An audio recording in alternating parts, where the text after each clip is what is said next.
पेयजल योजनेच्या कामावरून मरळी ग्रामसभेत राडा।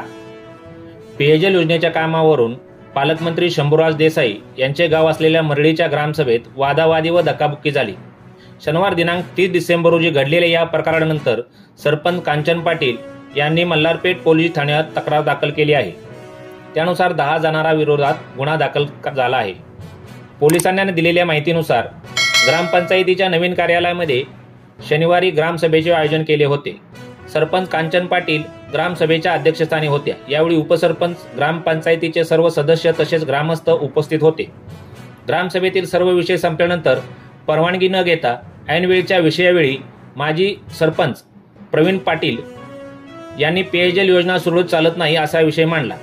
त्यावर माजी उपसरपंच कृष्णा कदम यांनी पेयजल योजनेचे काम केलेले ठेकेदार यांना बोलवून कामाची चौकशी करू असे उत्तर दिले। त्यावेळी प्रवीण पाटील म्हणाले, तुम्ही 5 वर्ष काय केले, आणि कदम यांना शिवीगाळ करू लागले। सरपंच त्यांना शांत राहा असे सांगत होत्या।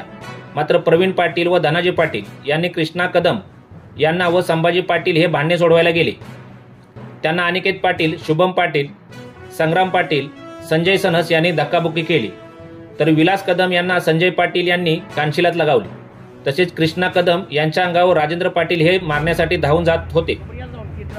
प्रवीण पाटील, धनाजी पाटील यांनी ग्रामसभा घेऊ नका, बंद करा, तुम्हाला गावची कामे करता येत नाहीत असे म्हणत ग्रामसभा बंद पाडली। दरम्यान घटनेचे गांभीर्य ओळखून पालकमंत्री शंभूराज देसाई यांचे गाव असलेल्या मरळीमधील ग्रामसभेत वाद झाल्याची घटना गांभीर्य लक्षात घेत पोलीस अधीक्षक समीर शेख यांच्यासह अधिकाऱ्यांनी घटनास्थळी येऊन पाहणी केली।